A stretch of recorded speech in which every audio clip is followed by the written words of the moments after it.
Video এডিটিংয়ের জন্য Premiere Pro হচ্ছে একটি প্রফেশনাল মানের সফটওয়্যার। প্রফেশনালভাবে কাজ করতে হলে অবশ্যই প্রতিটা ভিডিওর জন্য আলাদা আলাদা প্রজেক্ট ফাইল তৈরি করা উচিত। প্রজেক্ট ফাইলটা হলো আপনার পুরো কাজের একটি ফাইল বা ওয়ার্কস্পেস, যেখানে সব ভিডিও, অডিও, পিকচার, বিভিন্ন ইফেক্ট সেভ থাকবে। প্রতিটা ভিডিওর জন্য যদি আলাদা আলাদা প্রজেক্ট ফাইল তৈরি না করা হয়, সেক্ষেত্রে প্রিমিয়ার প্রো সফটওয়্যারটি অনেক স্লো হবে এবং একটা সময় প্রিমিয়ার প্রো ক্র্যাশ করবে। সেই জন্য আমাদের প্রতিটা ভিডিওর জন্য আলাদা আলাদা প্রজেক্ট ফাইল তৈরি করা উচিত। এখন দেখব কিভাবে নিউ প্রজেক্ট ফাইল ক্রিয়েট করতে হয়। প্রথমে প্রিমিয়ার প্রো সফটওয়্যারটি ওপেন করি।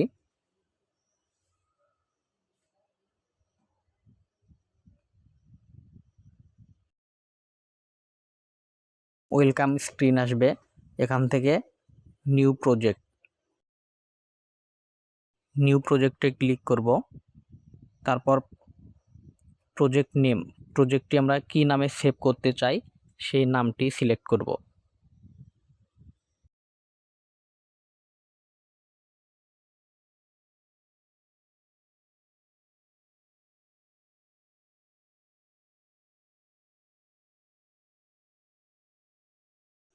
আমি নিউ প্রজেক্ট ওপেন নামে সেভ করছি। এরপর প্রজেক্ট লোকেশন, প্রজেক্ট ফাইলটি আমি কোথায় সেভ করতে চাই, এখান থেকে আমি অ্যারোতে ক্লিক করি, চুজ লোকেশন।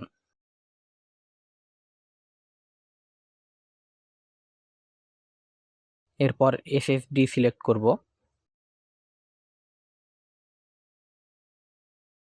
এখান থেকে আমি চাচ্ছি ইউটিউব চ্যানেল এই ফোল্ডারের ভিতরে রাখতে।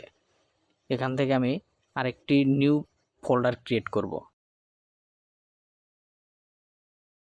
সেই জন্যে নিউ ফোল্ডারে ক্লিক করব।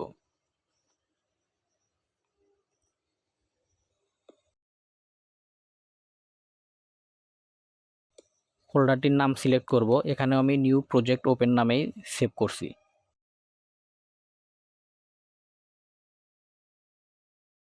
এরপর ক্রিয়েট থেকে চুজ।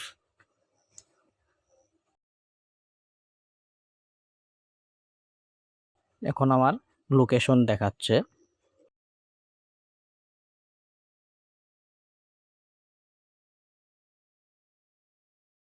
এরপর ক্রিয়েটে ক্লিক করি।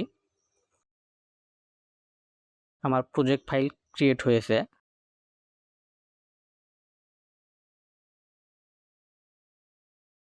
আমি ম্যানুয়ালি চেক করে দেখি প্রজেক্ট ফাইল ক্রিয়েট হয়েছে কিনা।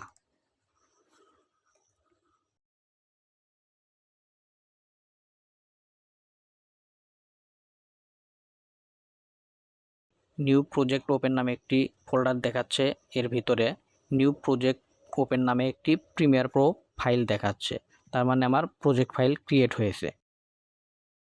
তো আমি এটাকে ক্লোজ করে দেই। আরেকটি ওয়েতে নিউ প্রজেক্ট ওপেন করা যায়। ফাইল থেকে নিউ থেকে প্রজেক্ট।